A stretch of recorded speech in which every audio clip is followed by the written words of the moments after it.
being here. Thank you so much, Mr. President.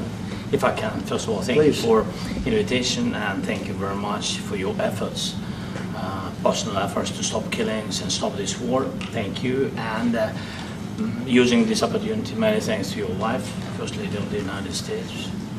She sent a letter to Putin about our children, abducted children, and my wife, First Lady of Ukraine. She gave the letter. It's not to you, to your wife. Oh, I want it. Yeah. So we are saying this sensitive topic, yes, please. And thanks to our partners and that you supported this format that after our meeting we can have leaders who are around us, UK, France, Germany, Italy, Finland, EU, NATO, I mean all partners around Ukraine supporting us. Thanks to them and thank you very much for invitation. Thank you very much for being here. President Trump. Do you think it's fair? Yes, Peter, go ahead. Thank you, President Trump. So, President Zelensky, you say in a post on X today, Russia must end this war, which it itself started. President Trump, you say President Zelensky of Ukraine can end the war with Russia almost immediately if he wants to, which is it? Yeah, I think that's true. I think we're going to have a meeting. I think if everything works out well today, we'll have a trilat. And I think there will be a reasonable chance of ending the war when we do that. And is this the end of the road for American support for Ukraine? Is today's meeting deal or no deal? I can never say that. It's never the end of the road. People are being killed and we want to stop that. So I would not say it's the end of the road. No, I think we have a good chance of doing it. It's been almost 4 years now that a lot of people were killed last week. A lot of people last week. I mean, millions of people killed, but a lot of people last week for whatever reason. A big number, a lot of soldiers, on both sides. And I know the president, I know myself, and I believe Vladimir Putin wants to see it ended. And as you met with Putin on Friday, today you've got President Zelensky here. As you listen to Russia and Ukraine, which side has the better cards? Right? Well, I don't want to say that. I'm just here to be, look, this isn't my war. This is Joe Biden's war. He's the one that had a lot to do with this happening, and we want to get it ended. And we want it to end good for everybody. We want it to end good. The people of Ukraine have suffered incredibly. And to that point, President Zelensky, are you prepared to keep sending Ukrainian troops to their deaths for another couple years, or are you going to agree to redraw the maps? Thank you for your question. So, first of all, we live under each day attacks. That today have been a lot of attacks and a lot of wounded people, and the child was dead, small one year and a half. So we need to stop this war, to stop Russia, and we need support American and European partners. And we will do our best for this. So, and I think we show that we are strong people, and we supported the idea of the United States, personally of President Trump, to stop this war, to make a diplomatic way of finishing this war. And we are ready for trilateral, as President said. This is a good signal about trilateral. I think this is very good. Thank you. Mr.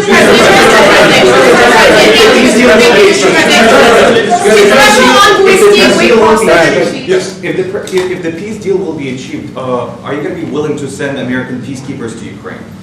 Well, we're going to work with Ukraine. We're going to work with everybody, and we're going to make sure that if there's peace, the peace is going to stay long term. This is very long term. We're not talking about a 2-year peace and then we end up in this mess again.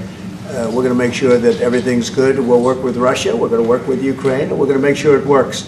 And I think if we can get to peace, it's going to work. I have no doubt about it. Your team has talked about security guarantees. Could that involve U.S. troops? Would you roll that out in the future? We'll let you know that maybe later today. We're meeting with 7 great leaders of great countries also, and we'll be talking about that. They'll all be involved, but there'll be a lot of help. When it comes to security, there's going to be a lot of help. It's going to be good. They are first line of defense because they're there. They're Europe, but we're going to help them out also. We'll be involved. Mr.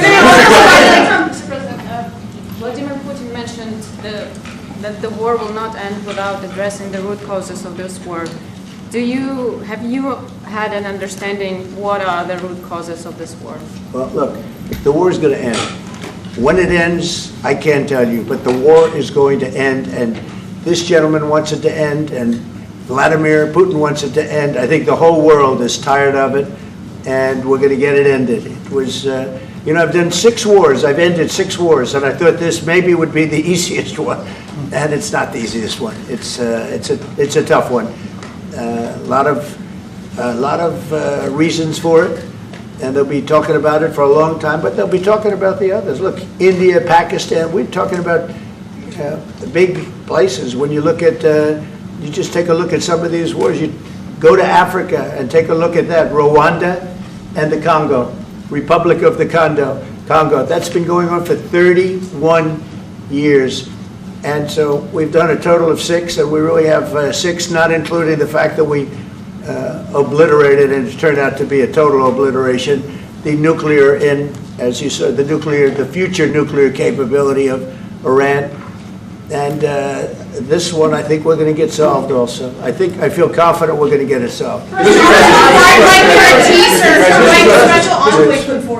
you, Mr. President. Can you tell us about your conversations with European leaders and what they need to see to support an end to the war? Yeah, well, we're going to be meeting with a great representative group and 7 very powerful, very big countries, and great people, all friends of mine and friends of yours.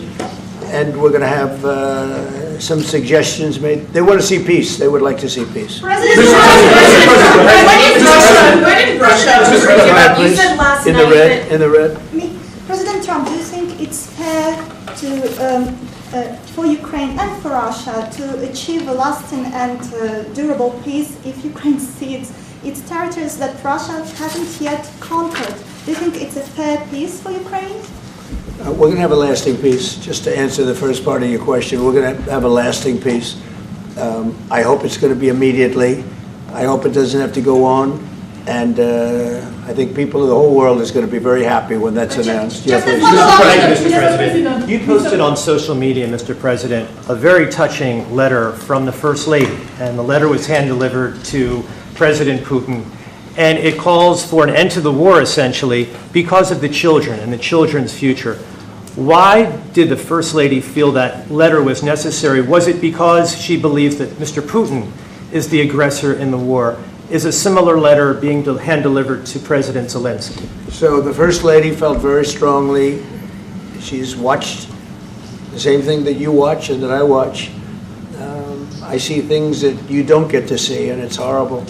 But when she's got a great love of children, she has a wonderful son that she loves, probably more than anybody, including me. I hate to say it, but she loves her son. She loves children, and she hates to see something like this happening. And that goes for other wars too. I mean, she sees the heartbreak, the parents, the funerals that you see on television. Always funerals. We want to see something other than funerals. No, she felt. It was a beautiful letter. It was very well received by him.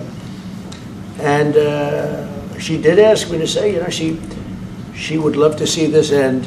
She would love to see it end. And she says it very openly, very proudly, and with great sorrow because so many people have been killed.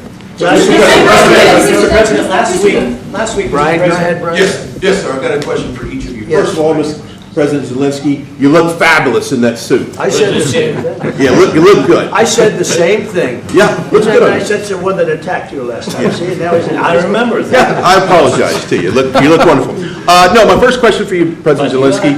In the same suit. You see, I changed, you are not. Maybe yours is much better. Real quickly, upon peace, God willing we get peace, are you open to holding an election in your country? Yes, of course. We are open for election, yes. We have to do safety circumstances, and a little bit we need to work in the parliament, because during the war you can't have elections, but we can do security. We need, maybe, how to say, we need a truth, yes, everywhere, in the battlefield, in the sky, in the sea, yeah, to make possible for people to do democratic, open, legal legal elections. So you say we're ready. during the war, you can't have elections. So let me just say, 3.5 years from now, so you mean if we happen to be in a war with somebody, no more elections? Oh, that's good. I wonder what the fake You like news this is. idea? Yeah. Speaking of news, I got a question for you. This sounds insane for me even to ask this, but do you think the American media really doesn't even want a peace deal because they've seen they've been so critical of you every step of the way as you lead the charge for peace? It's an amazing phenomenon. I said that if in the settlement you got Moscow, St. Petersburg, and thousands of miles around them, they would say I made a bad deal. The level of hatred and animosity is incredible. Not with all. I mean, we have great people up here. We also have terrible people up there that I think are told what to say. But, you know, in solving all of these wars, they don't even write about it. You know, I saw major wars. I saw wars that have been going on for 31, 35, and 37, and a couple of quicker ones. One that was going to go into a full-blown deal very quickly. You know what the one I'm talking about. It was a big one. But they don't even write about that. No matter what I do, no matter what, and you know, this is not anything to do with you. It's probably to your advantage in a certain way. But no matter what I do, no matter what deal I make, from my standpoint, you'll come out good. Maybe President Putin will come out good. But they'll say, Trump was absolutely horrible. It's just that, and I've lived with that for a long time. I've lived with it since just before the first election. I used to get great publicity. Now I get the worst publicity anyone's ever gotten in office, but I won in a landslide, so that people understand. They're the only ones that count, ultimately. But I've also had great reporters. I've had journalists that are very good. But it's very sad when you do the right thing. As an example, they said, because of the fact that Vladimir Putin came to American soil, this was a tremendous defeat for Donald Trump. No, it was really wonderful that he did it. It was a hard thing for him to do, to be honest with you. It was the opposite of what they said, but they said it. Now, if he didn't come, they'd say that was also bad for Trump. You know, there's no way. And there's just a great dishonesty of the press, and I think that's why it's lost its credibility. You know, its credibility is at an all-time low. We have a thing going on right now in D.C. We went from the most unsafe place anywhere to a place that now friends are calling me up, Democrats are calling me up, and they're saying, sir, I want to thank you. My wife and I went out to dinner last night for the first time in 4 years, and Washington, D.C. is safe, and you did that in 4 days. I'll tell you, it's safe. I had another friend of mine, he has a son who's a great golfer, he's on tour, and he came in fourth yesterday in the big tournament where Scotty Scheffler made the great shot, and he said his son is going to dinner in Washington, D.C. tonight. I said, would you have allowed that to happen a year ago? He said, no way, no way. He said, what you've done is incredible. And I think the people realize it. But the press says, he's a dictator, he's trying to take over. No, all I want is security for our people. But people that haven't gone out to dinner in Washington, D.C. in 2 years are going out to dinner. And the restaurants the last 2 days were busier than they've been in a long time. Sir, I walked around yesterday with MTG. If you can walk around with DC with MTG and not be attacked, the city is safe. Yes. Thank you, Mr. President. Last week you warned of what you called severe consequences if a 30-day ceasefire or any type of ceasefire were not agreed to by Russia. Will there be severe consequences? Does that change because of I don't think you need a ceasefire. You know, if you look at the 6 deals that I settled this year, they were all at war. I didn't do any ceasefires. And I know that it might be good to have, but I can also understand strategically why, well, you know, one country or the other wouldn't want it. You have a ceasefire and they rebuild and rebuild and rebuild, and, you know, maybe they don't want that. But if you look at the 6 deals that we made peace, and you know, long-term, long-running wars, I didn't do any ceasefires. Would I like the concept. You know, I like the concept of a ceasefire for one reason, because you'd stop killing people immediately, as opposed to in 2 weeks or 1 week or whatever it takes. But we can work a deal where we're working on a peace deal while they're fighting. They have to fight. I wish they could stop. I'd like them to stop. But strategically, that could be a disadvantage for one side or the other. But all of these deals I made without even the mention of the words ceasefire. President Zelensky, are you disappointed that there's no ceasefire? The decision to offer Ukraine Article 5-like security guarantees, but stop short of pushing for their full membership? Yeah, well, we haven't done anything on that yet. If you look back and you go back long before President Putin, it was always a statement that they would never allow Ukraine into NATO. So that was a statement that was made, but we haven't discussed any of that yet. We're going to be discussing it today. But we will give them very good protection, very good security. That's part of it. And the people that are waiting for us, they are, I think they're very like-minded. They want to help out all. Thank you, President. Thank you, President Trump. Are you disappointed there's no ceasefire, Mr. President? The United States has already given hundreds of billions of dollars to this war effort in Ukraine. At best, it is a stalemate, and the killing continues. So, President Trump, how much more is the United States willing to give Ukraine? And President Zelensky, how much more do you want? Well, I'll start off just by saying we're not giving anything now. We're selling weapons. This is something before, I guess the number is well over $300 billion. That was under Joe Biden, a corrupt politician, not a smart man, never was. By the way, go back 40 years, he was not a smart man 40 years ago either, but now he's in particular bad. This was done by a corrupt administration that shouldn't have been in, and frankly, if the right results of the election were given, if I were president, this war would have never taken place, and he would have been very happy, because he would have liked to have seen, I mean, they went through hell. He went through hell. This war would have never happened, and the people that were killed, a couple of million people, a lot of people with soldiers and everything else, and the people that have been displaced and forced into other areas and other countries because of what's happened, none of that would have happened. And I'm just saying that he was a horrible president, whether it was the borders or this, he was just a horrible, corrupt president. Mr. President, you want to I can. Thank you so much. So first of all, we have possibility now to buy weapon from the United States. We are thankful for this program and this opportunity. We are thankful for Europe. They pay for this, and through NATO program, for example, Pearl and etc. We have some programs where we can have some money to finance this, and this is a part. I think it's not a part for the war and to defend us. It also will be a part for security guarantees, to strengthen our army, to rearm Ukrainian army. This is very, very important. And it depends how much money we need to rearm. For example, the question of air defense, we spoke about it with President Trump, and I'm happy that we have now bilateral decisions and we work on it with production, American production. Nobody in Europe has so many air defense like Patriots, for example. We need it very much, and this is also about defending. I think the good news, we make the best military equipment in the world by far. You mentioned the Patriots. How good are they? Systems. We have systems, they're literally 100% foolproof, and it's really like shooting two bullets, two bullets hitting each other in the air in a space like this. The chances, 100%, it's 99 to 100%.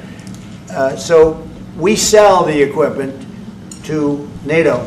And NATO does what, I don't know what the arrangement is that you have with, but I know that they want you to have the equipment. And we're getting the best equipment in the world, but they pay us for the equipment. Under Biden, it was just crazy what was going on. I believe the number is over 300. I think it could be $350 billion worth of equipment and money and everything else. And we've made more progress in settling this war in the last 2 months than they made in 4 years. This should have been settled a long time ago, but it should have never happened. Yeah, please. Real quickly, you pushed out on social media. All right, Brian, go first. You pushed out on social media about doing away with mail-in ballots and potentially electronic voting machines. Can you expand on that and how important Well, that's a very off-topic, just really quickly. Mail-in ballots are corrupt. Mail-in ballots, you can never have a real democracy with mail-in ballots. And we, as a Republican Party, are going to do everything possible that we get rid of mail-in ballots. We're going to start with an executive order that's being written right now by the best lawyers in the country to end mail-in ballots because they're corrupt. And you know that we're the only country in the world, I believe, I may be wrong, but just about the only country in the world that uses them because of what's happened. Massive fraud all over the place. The other thing we want change are the machines. For all of the money they spend, it's approximately 10 times more expensive than paper ballots. And paper ballots are very sophisticated with the watermark paper and everything else. We would get secure elections. We'd get much faster results. The machines, I mean, they say we're going to have the results in 2 weeks. With paper ballots, you have the results that night. Most people, but most people, many countries use paper ballots. It's the most secure form. So between paper ballots, very, very important, paper ballots, and I think maybe even more important, the mail-in voting. We're going to end mail-in voting. It's a fraud. If you have mail-in vote, even Jimmy Carter with this commission, they set it up. He said the one thing about mail-in voting, you will never have an honest election if you have mail-in. And it's time that the Republicans get tough and stop it because the Democrats want it. It's the only way they can get elected. Because with men and women's sports and with transgender for everybody and open borders and all of the horrible things, and now the new thing is they love crime. They're fighting me on the fact that I've made Washington, D.C. safe. We're not going to get mugged, beaten up, or killed like all the people you've been watching get so badly hurt. I'm glad, I hate to take your time with this, but I'm glad you asked me that question. Sorry. We're going to stop mail-in ballots because it's corrupt. You know, when you go to a voting booth and you do it the right way and you go to a state that runs it properly, you go in, they even ask me, they asked me for my license plate, for identity. I said, I don't know if I have it. They said, sir, you have to have it. I was very impressed, actually. But it's very hard to cheat with mail-in voting. As you know what happens in California, it's so corrupt, where some people get 5, 6, 7 ballots delivered to them. Now, we got to stop mail-in voting, and the Republicans have to lead the charge. The Democrats want it because they have horrible policy. If you have mail-in voting, you're not going to have many Democrats get elected. That's bigger than anything having to do with redistricting, believe me. And the Republicans have to get smart. We're not going to have a country. I said for a long time at rallies, you need borders and you need free and fair elections. Those two things, otherwise you don't have. We have strong borders now.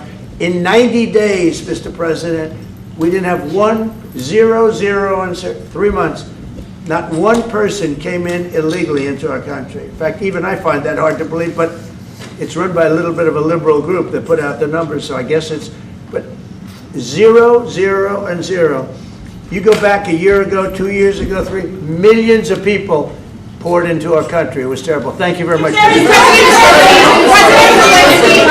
security guarantees do you need from President Trump to be able to make a deal? Is it American troops, intelligence, equipment? What is it? Everything. And really, it includes two parts. First, strong Ukrainian army. That's what I began to discuss with your colleagues. And it's a lot about weapon and then people and training missions and intelligence. And second, we will discuss with our partners. It depends on the big countries, on the United States, on a lot of our friends. And Mr. President, are you willing to commit American troops to that NATO-like protection in order to get President Zelensky to a deal today? Well, I don't know if you define it that way, but NATO-like, I mean, we're going to give, we have people waiting in another room right now. They're all here from Europe, biggest people in Europe, and they want to give protection. They feel very strongly about it, and we'll help them out with that. I think it's very important. I think it's very important to get the deal done. You've been involved with the peacekeeping in Ukraine since your first day in the administration. What would you say to the Ukrainian people right now who are suffering under the Russian attacks and hoping that the American people will stand with them? Well, I know Ukrainian people. I've known many over the years. They're great people. They're smart. They're energetic. They love their country. I mean, they love their country, and we want to get this war ended. That's all I can do. I love the Ukrainian people, but I love all people. I love the Russian people. I love them all. I want to get the war stopped. Very important. Mr. President, was there any aspect of your discussion with Vladimir Putin that left you disappointed? Look, we just spoke to, I was just telling the president, I just spoke to President Putin indirectly, and we're going to have a phone call right after these meetings today. And we may or may not have a trilat. If we don't have a trilat, then the fighting continues. And if we do, we have a good chance. I think if we have a trilat, there's a good chance of maybe ending it. But he's expecting my call when we're finished with this meeting. Thank you very much, everyone.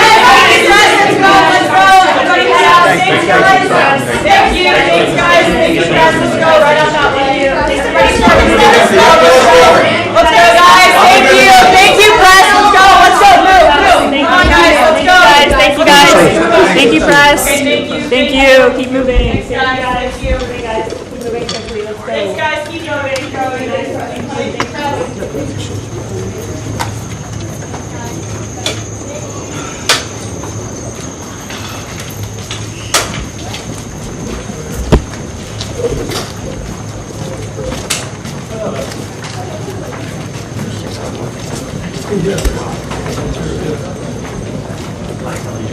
Oh my God.